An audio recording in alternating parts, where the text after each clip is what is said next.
Very good morning six class students जैसे कि हमारे यूनिट टेस्ट कंप्लीट हो चुके हैं और अब हम बढ़ते हैं बच्चों अपने हाफ ईयरली सिलेबस की ओर। तो हाफ ईयरली में बच्चों हमारे 4 चैप्टर से स्टार्ट हो रहा है। तो 4 चैप्टर मैंने आपको पहले ही करा दिया है।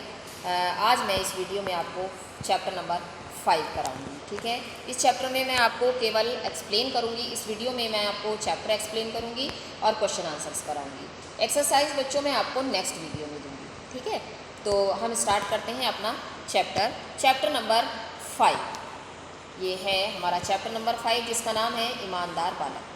बच्चों इस चैप्टर में लेखक ने एक ईमानदार बच्चे, एक छोटे से बालक की कथा सुनाई है, कथा कही है, जिसमें वो बालक बहुत ही ईमानदार दिखाया गया है। बहुत ही ईमानदार बच्चा है जो अपने मतलब एक व्यक्ति के कुछ पैसे वापस देने के लिए जाता है, यहाँ तक कि उसका एक्सीडेंट हो जाता है और वो अपने घर बेचारा, उसके पैर में हड्डी टूट जाती है और वो घर पर पड़ जाता है। तो उसको ये चिंता लगती है कि उस व्यक्ति के पैसे मैं कैसे वापस दूंगा। तो उसने अपने छोटे भाई को वहाँ उस व्यक्ति के पैसे वापस करने के लिए भेजा है, उसने इस कंडीशन में भी। तो पढ़ते हैं इस चैप्टर को, पढ़कर आपको समझ में आएगा कि ऑनेस्टी, ईमानदारी जो है व्यक्ति का एक सबसे अच्छा गुण होता है। तो चलिए स्टार्ट करते हैं।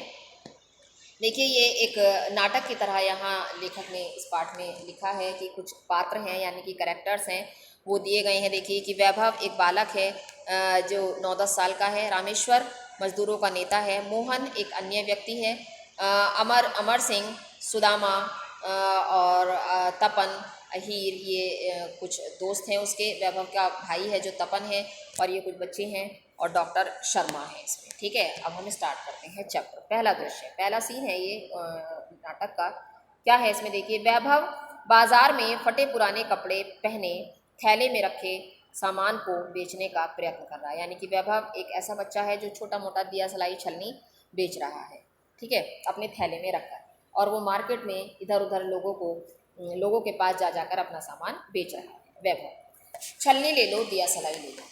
इतने में वैभव को मजदूरों के नेता रामेश्वर दिखाई देते हैं। तो वो बेच रहा है अपना सामान। तो इतने में क्या हुआ कि उसको जो है मजदूरों के नेता रामेश्वर दिखाई दिए। वैभव, ले लो साहब, छलनी ले लो, दिया सलाई ले लो। वो उसके पास जाता है रामेश्वर के और उसको छलनी और दिया सलाई लेने के लिए कहता है। वैभव, रामेश्वर, नहीं भाई कुछ नहीं चाहिए। रामेश्वर मना कर देता है कि नहीं भाई मुझे कुछ नहीं चाहिए। वैभव रुआंसा होकर, मतलब उदास हो जाता है बेचारा। साहब सवेरे से अब तक कुछ नहीं बिका, एक ले लो, एक तो ले लो। तो वैभव उससे रिक्वेस्ट करता है कि भाई कुछ नहीं बिका सुबह से, आप एक छलनी या एक दिया सलाई तो कम से कम ले ही लीजिए। रामेश्वर जेब से पैसे निकाल कर, तुम तो अच्छा तुम्हें पैसे चाहिए, लो ये लो। तो रामेश्वर कहता है कि ठीक है तुम्हें पैसे चाहिए, मुझे सामान कुछ नहीं चाहिए, लेकिन अगर तुम्हें पैसे चाहिए तो ठीक है तुम ये ले लो पैसे। ठीक, नेक्स्ट उस पर चलते हैं। वैभव, नहीं साहब नहीं, मैं पैसे नहीं लूँगा, यह तो भीख है, मैं भीख नहीं लूँगा। तो वैभव जो है पैसे लेने से साफ मना कर देता है, कहता है नहीं मैं भीख नहीं लूँगा। आप छलनी ले रहे हैं तो मैं आपसे पैसे ले सकता हूँ। रामेश्वर, भाई मेरे पास खुले पैसे नहीं हैं, यदि होते तो अवश्य छलनी खरीद लेता। मेरे घर किशनगंज जाना, वहीं ले लूँगा। अब रामेश्वर उसको बोलता है कि ऐसा करना, मेरे घर आ जाना किशनगंज, वहीं मैं तुमसे छलनी खरीद लूँगा। वैभव, लाइए मैं अभी बाजार से ले आता हूँ नोट लेकर, आप यहीं ठहरिए, मैं पलक झपकते ही लौट आऊँगा। अब वो क्या कहता है वैभव कि ठीक है आपके पास खुले पैसे नहीं है तो मुझे दीजिए नोट, मैं आपके खुले पैसे कर कर अभी लाता हूँ, आप यहीं ठहरिए, मैं पलक झपकते ही लौट कर आऊँगा। यानी कि मैं अभी गया और अभी आया। ठीक है, आप चिंता मत करिए, मैं अभी आपके पैसे वापस करता हूँ। वैभव जाता है। कुछ समय बीतने पर रामेश्वर उत्सुक होकर बाजार की ओर देखते हैं। तभी उनका एक परिचित मोहन उन्हें देखकर ठहर जाता है। वो बच्चा लौटकर नहीं आया। रामेश्वर जो है मार्केट में इधर उधर देख रहे हैं कि शायद वो बच्चा आता होगा। मोहन, कहिए पंडित जी आप यहाँ कैसे? यानी कि कोई रामेश्वर के परिचित हैं ये मोहन, वो उनको बोलते हैं कहिए पंडित जी आप यहाँ कैसे? रामेश्वर, भाई एक लड़का छलनी दे गया और मुझसे नोट लेकर भुनाने गया है, अभी तक लौटा नहीं, 15-20 मिनट हो गए। मोहन, तो बस वह अब नहीं आएगा। बाजार के हर कोने पर आजकल ऐसे लड़के मिलते हैं जिनका काम गिड़गिड़ा कर लोगों को ठगना है। पर हाँ आपको क्या, आप तो गरीब मजदूरों के सेवक हैं, ले भी गया तो घर में ही है। मीन्स मोहन उसको कमेंट करता है, व्यंग करता है कि आजकल तो ऐसे बच्चे बहुत मिल जाते हैं मार्केट में जो दूसरों को ठगने का काम करते हैं, लेकिन आपको क्या फ़र्क पड़ता है, आप तो मज़दूरों के नेता हैं, आप पे कोई फ़र्क नहीं पड़ने वाला इसका। रामेश्वर, पर भाई वह लड़का तो मुझे भला लगता था, चलो कोई बात नहीं, समझेंगे, रुपया देकर यह भी एक पाठ पढ़ा। यानी कि पाठ पढ़ा मीन्स आगे से किसी को नहीं दूंगा, बस यही सीखूंगा और क्या है। दोनों चले जाते हैं। स्थान अब दूसरा दृश्य है, देखिए किशनगंज का, जहाँ रामेश्वर का घर है। वैभव का भाई तपन रामेश्वर का घर ढूंढ रहा है। यानी कि वैभव जो है, जो बच्चा दिया सलाई और छलनी बेच रहा था, वो अपने भाई तपन को किशनगंज भेजता है, क्योंकि उसने रामेश्वर ने उससे कहा था कि किशनगंज जाना, वहीं ले लूँगा। तो वो समझ गया कि उसका घर जो है वो किशनगंज में है। तपन एक व्यक्ति से, क्यों भाई पंडित रामेश्वर कहाँ रहते हैं? तपन वहाँ पहुँच जाता है किशनगंज में और पंडित रामेश्वर का घर ढूंढ रहा है। एक व्यक्ति, कौन? वे जो मजदूरों के नेता हैं, वे उस नीले पर्दे वाले घर में रहते हैं। यानी कि वही रामेश्वर ना जो मजदूरों के नेता हैं, तो वो सामने वाले घर में रहते हैं जो नीला पर्दा पड़ा हुआ है।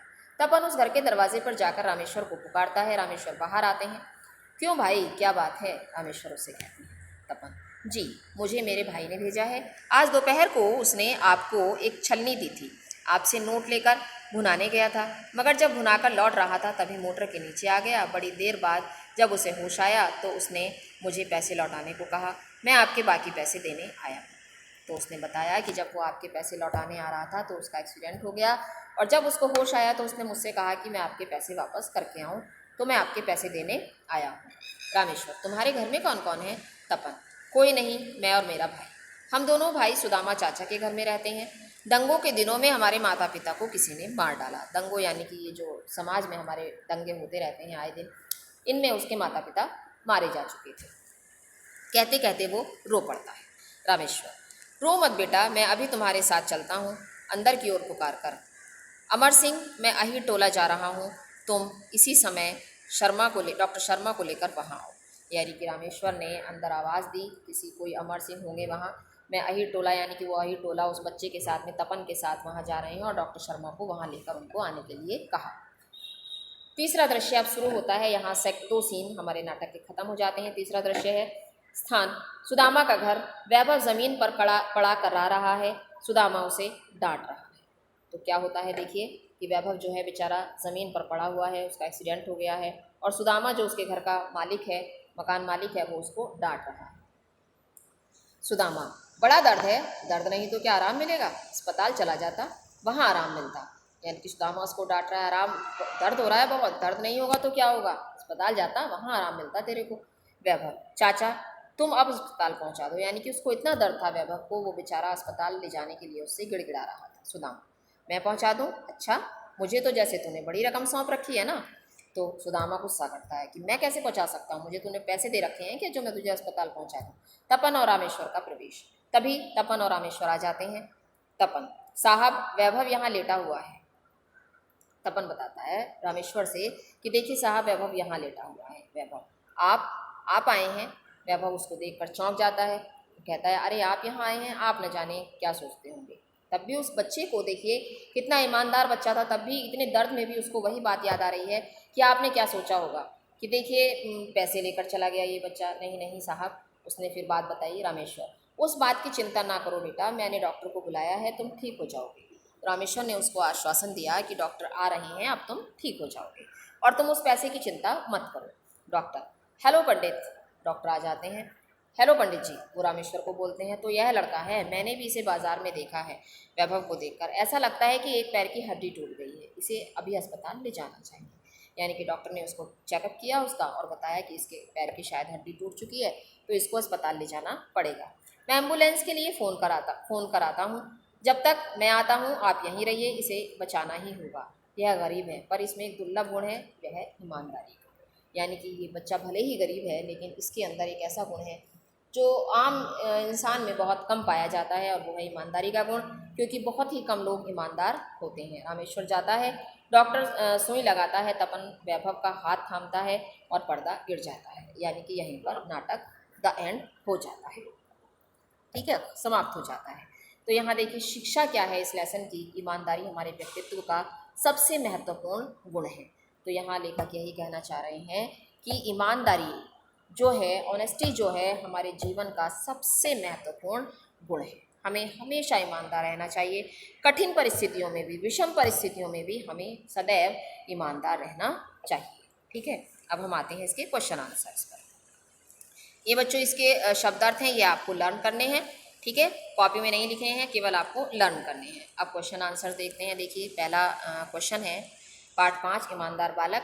पहला क्वेश्चन हमारा है मीन्स इसका आंसर इसमें लिखा हुआ है। क्वेश्चन आप बुक से देख सकते हैं और आंसर यहाँ से लिख सकते हैं।